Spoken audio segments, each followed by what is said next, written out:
It's the 16th of May 1968, and emergency workers are attending a strange event in Canning Town, Newham, East London. The call for the London Ambulance, London Fire Brigade and Met Police is to a brand new apartment block.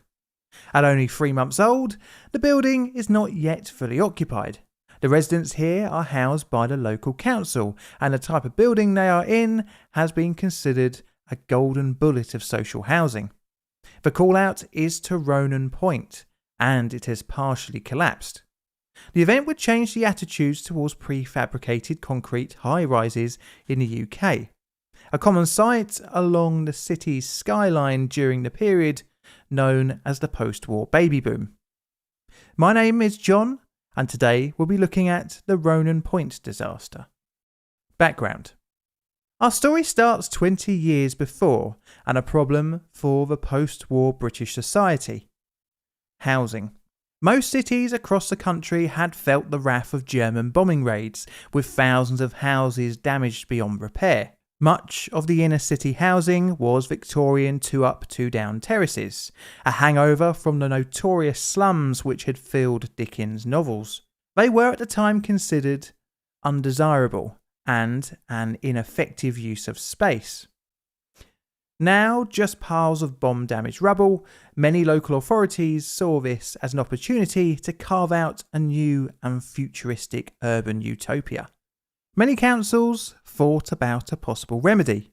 How about moving people away from the cramped Victorian slums and into new spacious estates? Well, where does one find space to build? Instead of long rows of terrace houses, architects looked to go up rather than out. If planned correctly, high-rise blocks could have similar square footage to a small terrace house. And once all the garden space is taken away to be replaced with communal areas, the overall space available to residents would actually be greater. The new towers were to be easy and quick to make due to prefabricated building methods, and thus able to transform social housing stock to a community and socially focused ideal. Things like streets in the sky were envisioned as a modern take on the old-fashioned neighbourhood community feeling. This was the era that fostered a greater social societal safety net, such as the NHS and nationalised British Rail after all. I suppose the optimistic feeling must have blinded architects to the nightmares this type of social housing would turn into. When it was discovered that tower blocks, enclosed walkways and open spaces that separated them would become a breeding ground for crime.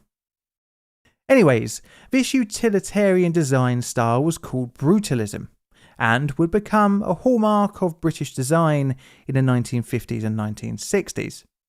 The Essex town of Harlow would welcome the UK's first residential tower block in 1951, and many more throughout the country for the next 10 to 15 years would be thrown up. The cheapness and ease of construction found its way to a new residential estate in Newham, East London. Ronan Point. Newham Council was birthed in 1965. It was the result of a menage a trois of 3 previously independent county boroughs: East Ham, West Ham and Woolwich. The new local authority completely enveloped East and West Ham, but only a part of Woolwich in the form of the borough north of the River Thames, which is around here on a map. The brand spanking new borough, although still in its packaging box, had old problems. Housing. It had roughly 9,000 people on the waiting list for social accommodation. As such, it sought out to try and solve this new problem with new housing projects. Many, roughly a quarter of the borough's housing stock had been bomb damaged, with its remaining not meeting modern standards. Many had no running water and electricity. Rather than retrofit, demolition and reconstruction was the plan. Up to the 1960s, much of the council's construction projects were of 2-storey houses and 3-storey flat blocks. Well built and utilitarian, they were good, but required skill to build them, and that was lacking in the country. The skill drain can be traced back to the war, where many of the previous generation bricklayers, carpenters and builders were lost.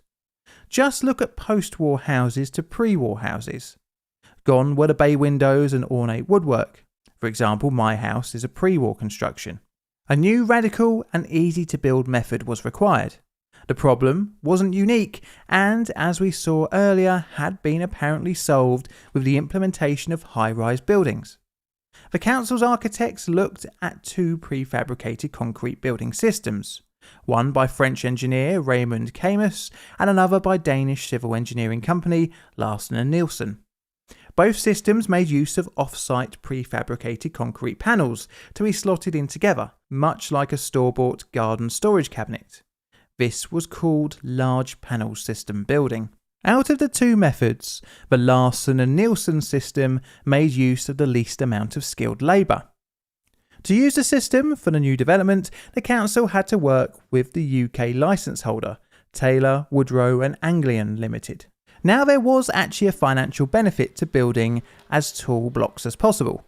This came about from the Housing Act of 1956, which introduced subsidies to local councils for every floor that was built above 5 stories tall. Taylor, Woodrow and Anglian insisted on using a structural engineer called Phillips Consultants Limited, a wholly owned subsidiary of Taylor, Woodrow and Anglian. To add further conflict to interest, Phillips were hired for the design and construction of the foundations, solely by Newham Council, but were employed by Taylor, Woodrow and Anglian directly for the actual building construction. The contract for 9 blocks was set at £5 million, roughly £500,000 per tower. Ronan Point was to be the second building in this contract. The tower was to be 200 feet tall and contain 110 flats over 22 floors and was built upon parking areas below.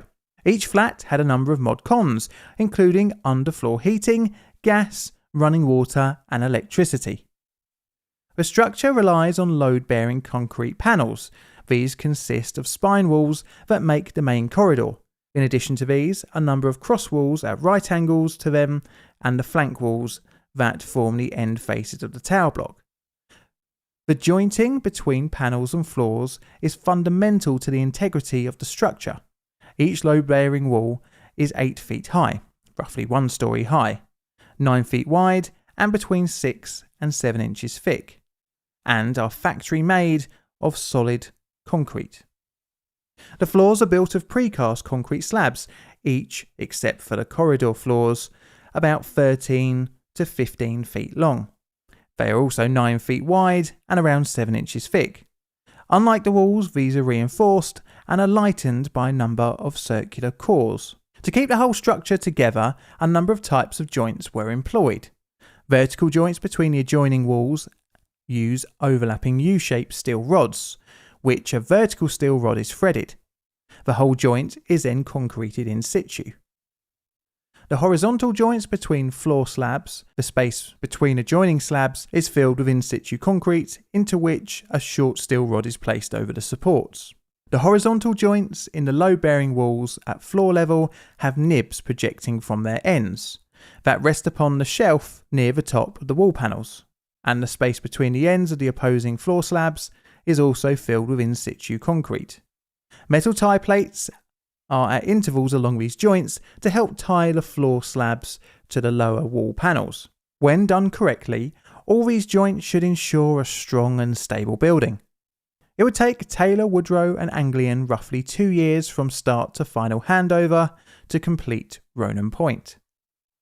The council took control of the tower on the 25th of March 1968 and immediately started welcoming residents into the new high-rise slice of living. Even though we consider them ugly now, the novelty of living up high in the sky drew a lot of people to the tower blocks. But this dream couldn't stay up in the clouds for long. Quite literally.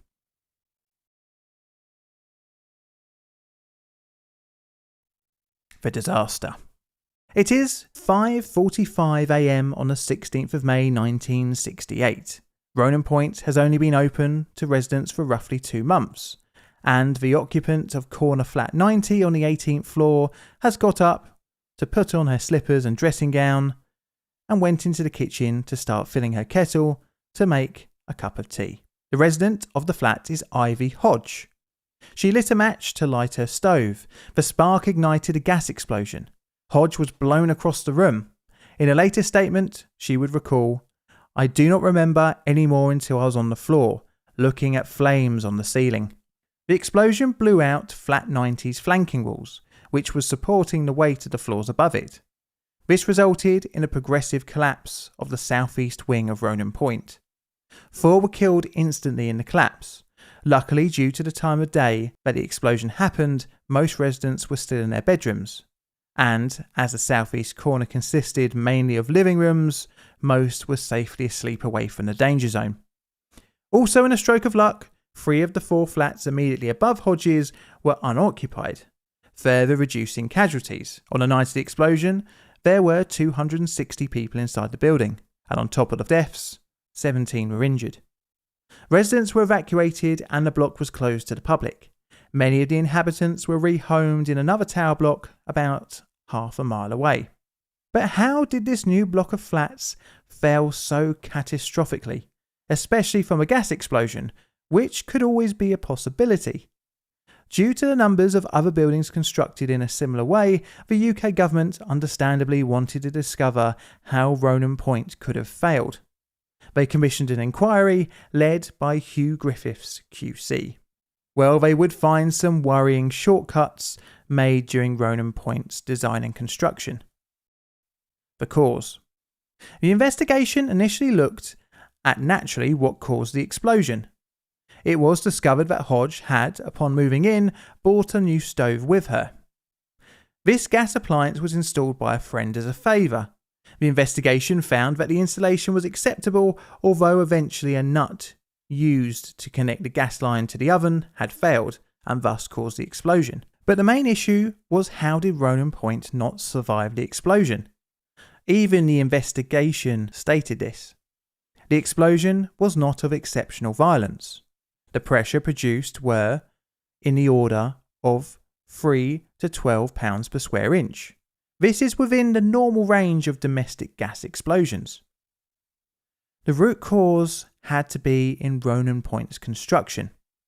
Well, it wouldn't take long for investigators to find that the tower design was less than satisfactory. It was discovered that the building had not been designed to withstand a progressive collapse, but it wasn't required to in the regulations at the time. The building regulations and codes of practice do not take into account the possibility of progressive collapse. Neither did the designers of the building. The inquiry, however, didn't say that there were any issues with the workmanship at Ronan Point, and as such thought that the tower could be rebuilt, re-strengthened and put back into use. The inquiry put the blame squarely at the outdated building regulations, which seemed to have not considered progressive collapse a thing. This thinking was based on earlier tall buildings, being made out of reinforced concrete and steel frames, which are much less susceptible to a house of cards-like effect that Ronan Point experienced, due to having multiple redundancies for the load to spread out over. The southeast corner of Ronan Point was rebuilt as a new section of apartments, then joined to the existing building via a series of walkways. Many would refuse to move back into Ronan Point and instead be rehoused throughout the borough. The event definitely worried the wider public to the risks of high-rise flats. Enter architect Sam Webb, someone who I think might pop up again on this channel in the future. He became interested in Ronan Point and started investigations of his own. Residents allowed him into their flats to inspect the overall quality of the building, and it was not good. He found that Ronan Point swayed up to 150 millimeters from the centre line in high winds, excessively loading the building, which could eventually cause one of the vital bolts to fail. Webb gave the reinforced Ronan Point at best 15 more years before a total collapse could occur. After years of convincing the council, it eventually evacuated the building in 1986. Webb somehow managed to get Ronan Point dismantled carefully rather than by the traditional way of blowing up demolition method. This was in order to forensically inspect the tower. It was found that several joints were missing the concrete required to seal the connections. In some cases, rubbish and newspaper was all that was found. Lower load-bearing concrete panels were found to be cracked and multiple bolts were bent beyond comprehension. This resulted in Webb's predictions of 15 years to seem way too optimistic. It's a miracle that Ronan Point was demolished when it did, as just under a year later in October 1987, the Great Storm would hit, an event that would have most likely finished off the tower. The disaster ruined the public's confidence in tower blocks, but hundreds still exist across the country. Just look at many boroughs of London. A 60s or 70s tower block is certainly going to be in view. This is a Plain Difficult production. All videos on the channel are Creative Commons Attribution Share Alike licensed. Plain Difficult videos are produced by me, John, in a currently good corner of southern London, UK. I'd like to thank my patrons and YouTube members for their financial support. If you'd like to check out my Twitter, feel free to do so, where I usually give hints on future videos. And if you like this outro song that's playing, please check out my YouTube channel, Made by John, if you'd like to listen to it in full. And all that's left to say is, Mr. Music, play us out please.